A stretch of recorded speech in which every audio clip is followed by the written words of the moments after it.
New ইয়র্কের মাঠে বাংলাদেশকে 4 রানে হারিয়ে দুরন্ত জয় তুলে নিল সাউথ আফ্রিকা। তো গতকাল টিম ইন্ডিয়া যেভাবে রানকে ডিফেন্ড করেছিল এগেনস্ট পাকিস্তান এই পিচেতে, তো ঠিক সেই কাজটাই আজকে করলো সাউথ আফ্রিকা। তো কালকের সেই ম্যাচ দেখেই তারা আজকে টস জিতে ব্যাটিং করার সিদ্ধান্ত নেয় নিউ ইয়র্কের পিচে। এই প্রথমবার কোনো দল টস জিতে ব্যাটিং করার সিদ্ধান্ত নিল। তো প্রথমে ব্যাটিং করে 113 রান করেছিল সাউথ আফ্রিকা এবং পরে ব্যাটিং করে 109 রানে শেষ হয়ে যায় বাংলাদেশের ইনিংস 20 ওভারে। তো তা ধরে কিন্তু হৃদয় এবং মাহমুদুল্লাহ তারা একটি দুরন্ত পার্টনারশিপ করেছিল। তো সেখানে কার্যত তারা ম্যাচকে ফিনিশ করে দিত। তো লাস্টে মাত্র 3 ওভারে যখন 20 রান বাকি, তো সেই জায়গাতে যে 18 নম্বর ওভারটা যেটা করেছে রাবাদা, তিনি হৃদয়কে আউট করেছেন এবং ওই ওভারে মাত্র 2 রান দিয়েছিল। তো সেখানে পড়ে থাকে 2 ওভারে 18। তো সেইখানে ব্যাটিং করছিল মাহমুদুল্লাহ। তো সে ওভারটি বোলিং করে ব্যাটম্যান। তো লাস্ট ওভারে যখন 12 রান বাকি থাকে, তো সেখানে বল করতে হতো কেশব মহারাজকে। তো তিনি সেই ওভারে মাহমুদুল্লাহকে আউট করেন এবং আরো একটু উইকেট নেন। তো ফাইনালি সাউথ আফ্রিকাকে জিতিয়ে দেয়।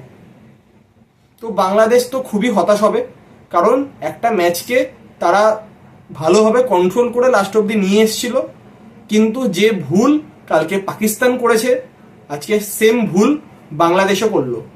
যে মোহাম্মদুল্লাহর স্ট্রাইক রেট হয়তো আরেকটু বেশি করে তিনি খেলতে পারতেন, যেটা কালকে রিজওয়ান করেছিল।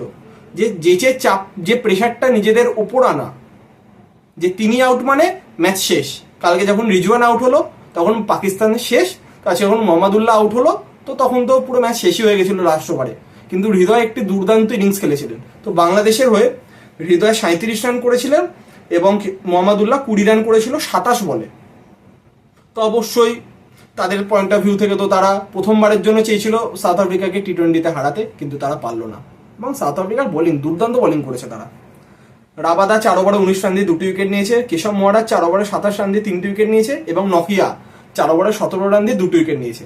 এবং সাউথ আফ্রিকার ব্যাটিংয়ে দুর্দান্ত ব্যাটিং করেছে ক্লাসেন এবং ডেভিড মিলার। তো এই দুজনের পার্টনারশিপের দরুনই 113 অব্দি রানটা গেছিল। ক্লাসেন আমরা যদি দেখি, ক্লাসেন করেছিল 46 এবং ডেভিড মিলার তিনি করেছিলেন 29। এবং বোলিংয়ে তানজিম সাকিব তিনি 3টি উইকেট নিয়েছিলেন, তাসকিন 2টি উইকেট নিয়েছিল এবং আর হোসেন তিনি 4 ওভারে 32 রান দিয়ে 1টি উইকেট নিয়েছিল। তো এই যে 113, এটা ইজিলি 120 থেকে 122 অব্দি যেত। যায়নি, তার কারণ হচ্ছে যে লাস্ট ওভার যেটা মুস্তাফিজুর করেছিল। তো বাংলাদেশের পয়েন্ট অফ ভিউ থেকে তাদের বোলিং নিয়ে কোনো ডাউট থাকার কথা না। তাদের বোলাররা পুরো প্ল্যাটফর্ম সেট করে দিয়েছিল, কিন্তু তাদের ব্যাটসম্যানরা তাকে ইউটিলাইজ করতে পারেনি। তো পুরো ব্যাটিং ব্যর্থতার জন্যই তারা ম্যাচটা হারলো। হৃদয় মোহাম্মদুল্লাহ নিজেদের মতো চেষ্টা করেছিল, কিন্তু অন্য কারোর থেকে সাপোর্ট আসেনি। তো সেই জায়গাতে অতি অবশ্যই বাংলাদেশ চাইবে নেক্সট ম্যাচে যাতে ব্যাটিং লাইন আপে ভুল ত্রুটি শুধরে যাতে নেক্সট ম্যাচে তারা ভালোভাবে কামব্যাক করতে পারে। এবং সাউথ আফ্রিকা জাস্ট চাইবে এই যে কনফিডেন্সটাকে নেক্সট ম্যাচেও ধরে রাখতে।